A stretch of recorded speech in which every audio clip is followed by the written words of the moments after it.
Part 15. Compass of Dust. The world had always been one of subtle, shifting textures for Alara, but never before had it dissolved into such an aggressive, blinding nothingness. She stood, rooted to a patch of ground that felt suddenly alien beneath the worn leather of her boots, where moments ago there had been the familiar grit of the high road, a reliable, if unremarkable, stretch of passage known to lead eventually to the contested border city of Aetham. Now, the known trajectory of her life, her mission, and her very environment had been instantaneously erased. The air was no longer merely dry, carrying the scent of parched sage and distant gypsum. It was an active, suffocating entity. A physical, unbreachable, sudden screen had been erected not of stone or wood, nor mist or rain, but of pulverized silence and suspended mineral. It was a cloud of fine, soft dust that blurs the light. It wasn't the coarse, ruddy sand of the northern deserts, which whipped and stung in a predictable manner, nor the sticky, black silt of the river plains near the coast. This was high-altitude, ancient mineral dust, impossibly fine, the consistency of powdered moth wings or ancient, pulverized moon rock, that had been trapped beneath the continental plates and somehow, and possibly, released. It sifted through the warp and weft of her traveler's tunic, coating her tongue with the metallic, sharp taste of time and erosion, and worming its way behind her eyelids, transforming the entire visual spectrum into a painful, monolithic ochre. The dust wasn't moving in a discernible gale or storm front. It simply was, suspended in a perfect, still, pressurized column of air, erasing all dimension, distance, and directionality. She knew, with a certainty that settled like lead in her stomach, that the trail is lost beneath this unexpected and unnerving meteorological phenomenon. The trail, specifically, was the Whisperer's Trail, a legendary cartographer's path, known for its fleeting visibility and dangerous elemental instability, and its loss now meant she was adrift in a sea of mineral particles.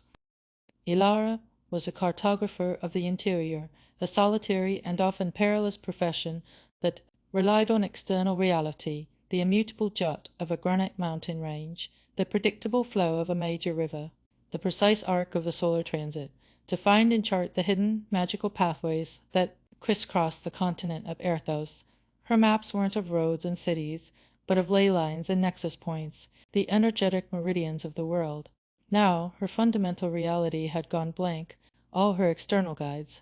The carefully constructed cairn of stones she had just passed 5 minutes ago, the crooked silhouette of the ancient, petrified juniper tree that marked the crucial turn-off to the gorge, were utterly obliterated. The only constant is the empty scene, a perfect void of beige and white that offered no shadow, no reference point, and therefore no direction. Her heart hammered against her ribs, a violent, uneven drumbeat of visceral panic threatening to break the composure she had spent years cultivating. Through rigorous asceticism and field work, her training screamed at her, a constant, sharp, internal monologue. Do not move. Do not panic. Wait for the dust to settle. But waiting felt less like patience and more like surrendering to a slow, silent burial beneath the weight of pressurized time. She knew that if she didn't find the path's anchor point quickly, the elemental energy of the trail itself might shift, leaving her trapped indefinitely, miles from any human help. She reached for the smooth, oil-polished wood of her instrument, pulling it from the protective, leather pouch cinched at her waist. This wasn't a sword for defense, or a standard map for navigation. It was the Atelian, her 6-reeded pan flute. More than just a musical tool, this instrument was, in the esoteric lore of the cartographers, a means of resonance. They believed sound could shape and interact with the ambient ether, and its focused vibrations were often a fading guide to lead her through the night, or, in this case, a dust-choked afternoon that had prematurely and violently become night. The Aetheian was built from the wood of a sacred whispering cedar, renowned for its acoustic properties and its ability to hold a magical charge. She brought the mouthpiece to her lips, the familiar, cool texture of the cedar, a small, blessed anchor in the swirling, suffocating chaos. She inhaled deeply, meticulously filtering the choking dust through the fine weave of her linen scarf, and began to play. The first few notes were tentative, broken by the nervous tremor in her diaphragm and the effort of breathing the thick air. Then she found the rhythm, the old, seeking chant of the cartographers, known as the Call of the Unseen Way. The pan flute sighs a long and wandering note. It was an ethereal, melodic signature, a sound that seemed to curve around obstacles that weren't there, a resonant question mark hanging heavily in the dense air. It was a seeking sound that searches for the way, a sonic echolocation designed specifically to probe the subtle magic of the forgotten trail. The trail she was hunting wasn't just dirt and rock, or even faint cart tracks. It was a weave of dormant elemental energy, a pathway specifically attuned to those who could perceive the world beneath the gross material surface. Her music was intended to be a tuning fork, meant to resonate with the dormant, powerful energy field of the path itself, causing a sympathetic vibration she could then sense through her feet or the air. But the dust was impossibly thick, a formidable physical and magical barrier muffling the output. The melody felt strangely trapped, unable to expand and search the vast emptiness as it usually did. It was a lonely melody that is clearly wrote in the cartographer's ancient cipher, a specific sequence of high and low notes designed to test the energy field for the path's unique frequency. Yet its clarity was completely lost, its precise intention swallowed whole by the static charged air. It was a song cast utterly adrift, lost in the closing of the anxious day. The dust cloud hadn't just obscured the light, it had inverted the entire world, turning external guidance violently inward, and rendering her accustomed method of searching, reliant on far-reaching sound waves, obsolete. The pan flute, her most trusted divining rod, had become a mere plaintive, solitary cry. A wave of despair, cold and sharp, washed over her, heavier and more real than the dust itself. She stopped playing, the sudden, absolute silence heavier than the dust. She thought of the cautionary tales of the elder cartographers, the grim stories of those who simply vanished on the old paths, consumed by unexpected meteorological phenomena or subtle, irreversible shifts in the elemental balance. She was miles from the last known settlement, the remote trading outpost of Tarlin's Ridge, and the dust showed no signs of abating. If she couldn't see the path, and her sound couldn't find it, what was left for her to rely upon? Her resources were minimal: 3 days of water, dried rations, and the clothes on her back. A long wait could easily become a death sentence. This was the ultimate test, the kind spoken of in hushed, reverent tones around the meager campfires of her apprenticeship, the legendary test of the inner compass, the final phase of a cartographer's mastery. She closed her eyes, consciously and definitively, shutting out the stinging dust and the useless sight of the swirling void. She let the initial surge of panic recede, pushing it back with the practiced breathwork that was also a part of her rigorous training. She focused intensely on the faint sensations that remained, the last vestiges of communication between her body and the physical world.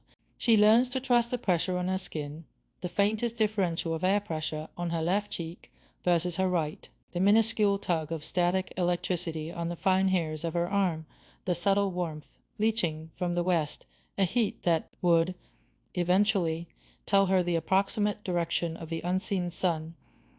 These were the whispers of the anima mundi, the soul of the world, communications that usually required a silent, unmoving vigil of hours to perceive. Now they were her only immediate guides, her true map. The crucial detail became the subtle movement of the passing breeze. It wasn't the movement of the dust itself which was, paradoxically, a static, suffocating cloud, but the gentle flow of the air around the cloud mass. The atmospheric currents being displaced by the dense mineral column, air moves to avoid an obstacle, and it flows differently over a slight depression or rise. If the path was indeed anchored in a slight geological hollow, or followed a minute high ridge, the air would behave differently there. She felt for the texture of the air, imagining it not as a gas, but as a heavy, viscous liquid she could press against, a fractional, almost unbearable increase in pressure on her forward-facing shoulder. It was barely noticeable, the kind of sensation a city dweller would dismiss as nothing more than a passing draught. But to Alara, attuned to the wilderness and its hidden languages, it was a profound, shouting signpost. It indicated a very slight downslope, a geological feature that would align precisely with the known, documented characteristics of the Whisperer's Trail. The compass she needed wasn't made of brass and magnetized iron. It was a finely calibrated instrument of bone, nerve, and sheer, disciplined will. It was the inner compass she must look within, the culmination of all her training. the ability to process minimal, even microscopic sensory data and construct a whole, meaningful reality from it. She was no longer looking outward at maps, stars, or landmarks. She was reading the map of the atmosphere imprinted on her own skin, the geological survey registered in the soles of her feet. This path was too fine, too elemental, too volatile to be marked by crude human signs. She had to stop focusing instead of reading signs among the trees, because the trees themselves were long invisible, and turn her full attention to the internal signs, the precise echo of her steps, the slight difference in the density of the earth beneath her feet, the fractional pull of gravity that told her she was traversing an invisible incline. This form of navigation was pure faith in physics and biology. She took a slow, deliberate step forward, then another, guided by the almost imperceptible increase of pressure on her right side, suggesting the ground rose slightly to her left, a necessary feature to avoid the deadly flash floods of the canyon lands that bordered the gorge. She was moving with the strange, uncanny certainty of a sleepwalker, a bizarre confidence born not of sight or sound, but of deep sensory surrender to her body's ancient, innate knowledge. Then, just as the dust began its slow, inevitable retreat, revealing a faint, reddish-brown smear of sunlight above her head, she felt a definitive shift. Her right foot met a surface slightly smoother, slightly harder than the surrounding loose, churned earth. It was a subtle, almost imperceptible compression of the ground, a hardening that only a path, repeatedly and magically trodden over centuries by cartographers and seekers, could create. It was not a physical sign she saw, but an undeniable feeling of a path's presence beneath the sole of her boot. She raised the alien again, bringing it to her lips. The dust had thinned just enough to allow the vibrations to travel. Effectively, the flute descends, not in volume, but in pitch, playing the descending, resonant scale of resolution, the cartographer's traditional signal of success in location acquisition. The tone, now crisp and perfectly clear, seemed to possess a magnetic quality, pushing the last of the obfuscation and static charged particles away from her. The dust begins to clear, lifting like a vast, heavy curtain drawn on a secret stage that had always been there. It was not a dramatic, instantaneous clearing, but a gentle, steady, comforting dissipation. The world bled back into view with a sense of immense relief. First, the vague, bruised colours of the distant, sheer hills, then the definite, sharp lines of the low-lying scrub brush, grey-green and tenacious, and then finally, at the level of her feet, she saw it with stunning clarity. The path appears where she had hoped it lay. It was a narrow, winding ribbon of reddish-brown earth, exactly where her inner compass, her physical intuition, coupled with her atmospheric sense, had told her it would be. It wasn't wide or grand. It was just a trace, a ghost of a trail, but it was absolutely there. It was the irrefutable confirmation of her unorthodox method, the physical validation of her agonizing internal struggle, and her absolute trust in the unseen world. The sight of the path, the solid, undeniable evidence of her success, was a small reward to banish every fear. The acute, visceral terror of being completely lost, of dissolving into the dust and becoming merely another forgotten legend of the old paths, evaporated instantly. It was replaced by the profound, quiet pride of the skilled professional who has executed a difficult task perfectly under maximum pressure. The risk had been immense, the method desperate and untested in such conditions, but the outcome was an overwhelming success. She had chosen to pursue the path during the season of unpredictable dust storms, choosing speed over guaranteed safety. She had chosen to rely entirely on her own honed intuition over established external measurements and instruments.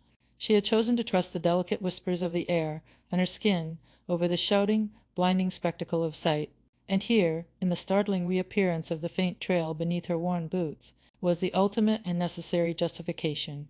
It was the crucial moment that would forever justify the choices of the day, the culmination of years of practice, study, and self-trust. Alara smiled, a slow, deep expression of satisfaction, and tucked the precious alien back into its protective pouch. The way was now clear, and the long, anxious journey through the suffocating dust had fundamentally transformed her from a cartographer who merely reads the world into a cartographer who truly feels it. She stepped onto the path, her boots meeting the familiar, solid earth, and continued her silent journey toward the Whisperer's Gorge.